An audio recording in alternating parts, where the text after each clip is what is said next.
সুপ্রিয় শিক্ষার্থী বন্ধুরা, আসসালামু আলাইকুম সকলকে। 2026 সালের এসএসসি ও সমান পরীক্ষায় উত্তীর্ণ শিক্ষার্থীদের জন্য শুরু হতে যাচ্ছে একাদশ শ্রেণীতে ভর্তির কার্যক্রম।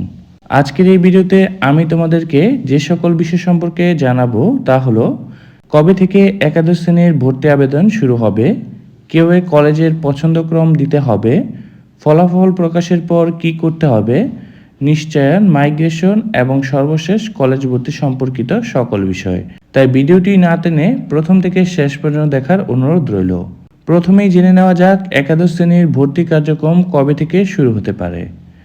আন্তঃশিক্ষা সমন্বয় বোর্ড কমিটির প্রস্তাবনা অনুযায়ী আগামী 15 সেপ্টেম্বর থেকে একাদশ শ্রেণীর অনলাইনে ভর্তি আবেদন গ্রহণ শুরু করার পরিকল্পনা রয়েছে। প্রস্তাবনা অনুযায়ী ধাপে ধাপে শিক্ষার্থী নির্বাচন, নিশ্চয়ন এবং ভর্তি কার্যক্রম শেষ করে 10 নভেম্বরের মধ্যে পুরো প্রক্রিয়া শেষ করার পরিকল্পনা রয়েছে। আর সবকিছু ঠিক থাকলে 12 নভেম্বর থেকে একাদশ শ্রেণীর ক্লাস শুরু হতে পারে। তবে মনে রাখবে, এগুলো বর্তমানে প্রস্তাবিত সময়সূচি, শিক্ষা মন্ত্রণালয়ের অনুমোদনের পর চূড়ান্ত সময়সূচি ঘোষণা করা হবে। এবার চলো জেনে নেওয়া যাক একজন শিক্ষার্থীকে আসলে কি কি ধাপ অনুসরণ করতে হবে ভর্তি কার্যক্রম সম্পূর্ণ করার জন্য।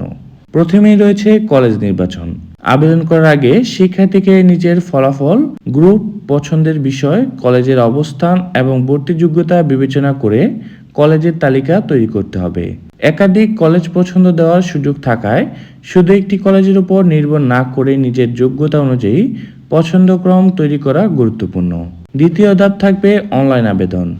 নির্ধারিত সময়ে একাদশ শ্রেণীর ভর্তি সংক্রান্ত ওয়েবসাইটে গিয়ে অনলাইনে আবেদন করতে হবে।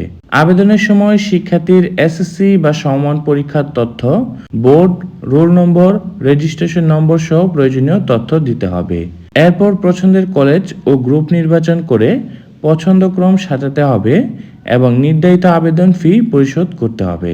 আবেদন করার আগে দেওয়া তথ্য এবং কলেজের পছন্দক্রম ভালোভাবে যাচাই করে নেওয়া উচিত। তৃতীয় ধাপে রয়েছে আবেদনের ফলাফল বা কলেজে নির্বাচনের ফল প্রকাশ।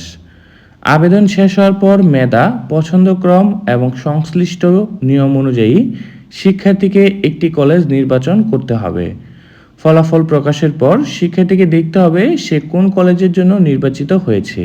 তারপর শুরু হবে চতুর্থ ধাপ, কলেজ নির্বাচন নিশ্চয়ন।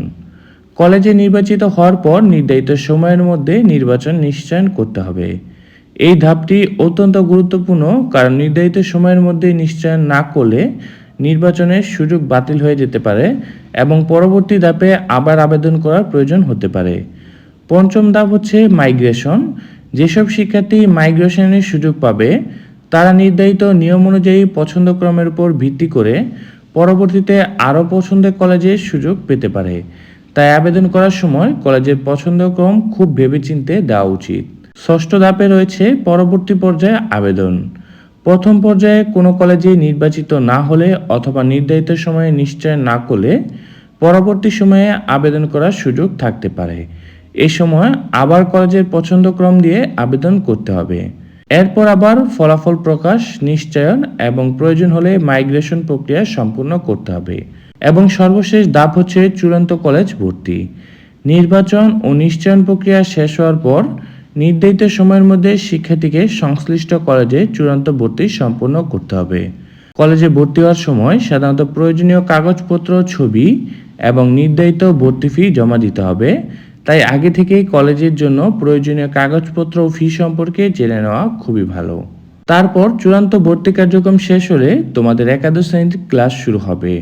প্রস্তাবিত সময়সূচি অনুযায়ী 12 নভেম্বর থেকে একাদশ শ্রেণীর ক্লাস শুরু হওয়ার কথা রয়েছে, তবে চূড়ান্ত তারিখ শিক্ষা মন্ত্রণালয়ের অনুমোদনের পর নিশ্চিত হওয়া যাবে। তবে সবচেয়ে গুরুত্বপূর্ণ বিষয় হলো ভর্তি সংক্রান্ত সময়সূচি, আবেদন ফি, ফলাফল, নিশ্চয়ন এবং অন্যান্য বিষয় চূড়ান্তভাবে প্রকাশিত না হওয়া পর্যন্ত কোনো তথ্যকে চূড়ান্তভাবে ধরে নেওয়া উচিত নয়। চূড়ান্ত বিজ্ঞপ্তি প্রকাশে হলে আমরা বিস্তারিত জানিয়ে দিব কিভাবে আবেদন করবেন এবং কত টাকা লাগবে, কতটি কলেজ পছন্দক্রম দেওয়া যাবে এবং কোন কলেজে কত জিপিএ প্রয়োজন হবে। তাই একাদশ শ্রেণীর ভর্তি সংক্রান্ত সর্বশেষ আপডেট তথ্য পেতে ভিডিওটি লাইক করে চ্যানেলটি সাবস্ক্রাইব করে পাশে থাকা বেল আইকনটি অন করে রাখুন। ধন্যবাদ সকলকে। আসসালামু আলাইকুম।